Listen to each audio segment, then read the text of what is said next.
Uma delas é 2 de Pedro, capítulo 2, quando ele diz, portanto, verso 20, portanto, se depois de terem escapado das contaminações do mundo, mediante o conhecimento do Senhor e Salvador Jesus Cristo, se deixam enredar de novo e são vencidos, o seu último estado se tornou pior do que o primeiro. Está falando de um desviado. E diz, pois teria sido melhor que eles nunca tivessem conhecido o caminho da justiça, do que após conhecê-lo voltar atrás e se afastar do santo mandamento que lhes havia sido dado. Com eles aconteceu o que diz certo provérbio muito verdadeiro: o cão volta ao seu próprio vômito e a porca lavada volta a rolar na lama.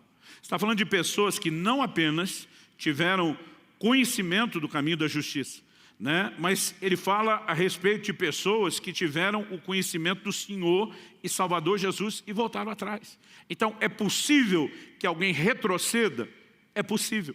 Mas há inúmeras advertências com o propósito de nos levar a de forma alguma viver isso, a menos que haja uma escolha. Porque a falta da escolha correta, por meio da negligência, acaba sendo uma escolha.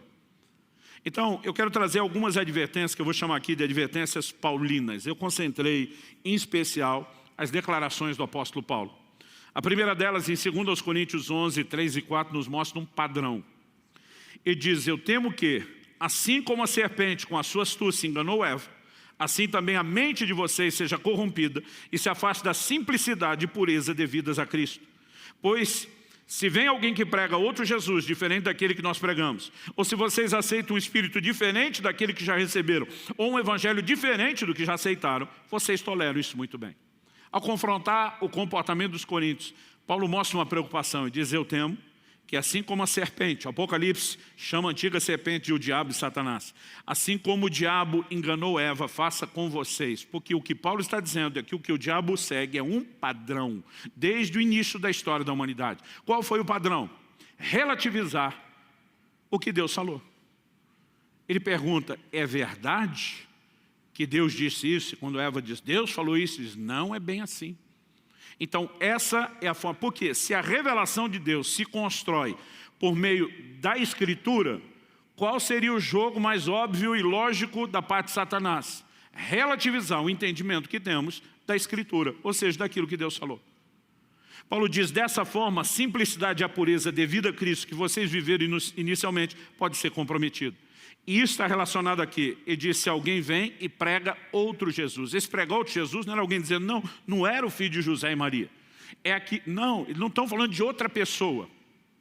Mas porque descaracterizavam quem foi Jesus e o que ensinou, Paulo está dizendo, é outro Jesus. Isso não tem nada a ver com aquele que nós pregamos.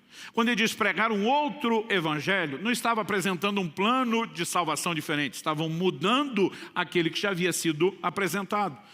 Quando ele simplesmente termina dizendo isso, vocês recebem um evangelho diferente, ele está falando de modificações, de adaptações.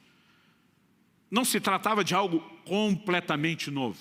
Aliás, a maioria das seitas e das heresias e religiões são distorções das Escrituras.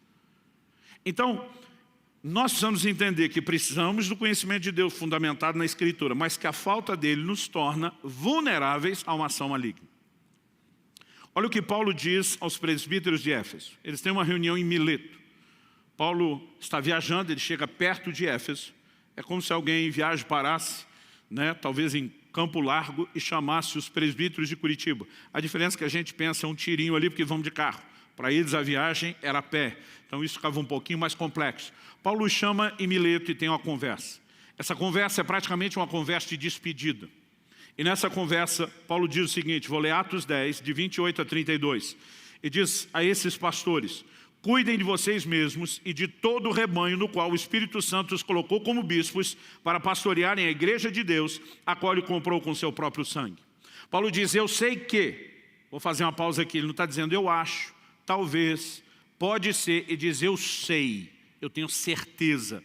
O que você tem certeza, Paulo? Que depois da minha partida, aparecerão no meio de vocês lobos vorazes que não pouparão o rebanho. E que até mesmo entre vocês se levantarão homens falando coisas pervertidas para arrastar discípulos atrás de si. Portanto, vigiem, lembrando que durante 3 anos, noite e dia, não cessei de admoestar com lágrimas cada um de vocês. Paulo diz, foram 3 anos, noite e dia, com lágrimas e choro, criando fundamentação bíblica. E a hora que eu tirar o pé daqui, a bagunça começa. Paulo está dizendo, vigia. Agora, olha a frase final dele. Agora, pois, eu os entrego aos cuidados de Deus e a palavra da sua graça, que tem o poder para edificá-los e dar herança entre todos os que são santificados. E diz, eu os entrego a palavra, não só os cuidados de Deus de uma forma subjetiva, a palavra da sua graça. É ela que tem o poder de santificar, né? De dar herança a todos aqueles que são santificados, chamados pelo Senhor. Então, quando nós entendemos o posicionamento de Paulo, mostrando a importância das Escrituras, porque trabalhou tanto com elas, mas ao mesmo tempo mostrando, né, que era certo que aconteceria algumas daquelas, né, dificuldades, seriam distorções do Evangelho. Ele está tentando preparar a igreja para uma vida de fundamentação bíblica, aquele posicionamento, né, exigente de que se passe tudo pelo crivo da palavra. Quando o apóstolo Paulo prega na cidade de Bereia, a Bíblia diz que os judeus lá eram mais nobres que os de Tessalônica. Por quê? Tudo o que Paulo e Barnabé pregavam, eles iam conferir nas Escrituras para ver se era daquele jeito.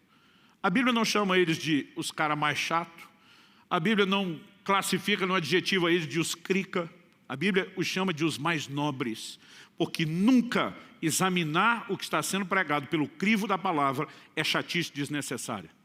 Diante de Deus, aos olhos de Deus, isso é nobreza. Dá para entender a importância que o conhecimento bíblico tem.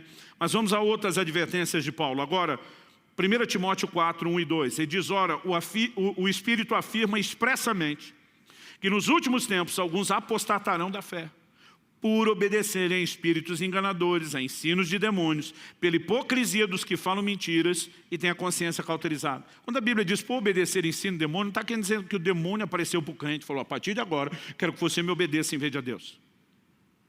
Então, como que o ensino de demônio, né, de demônios, como que esses espíritos enganadores agem? O próprio termo enganador mostra que eles não vêm com cara de demônio. Eles se aproveitam dos que estão falando mentiras para disseminar o engano. E para o engano ser recebido como engano, ele vem com cara de verdade.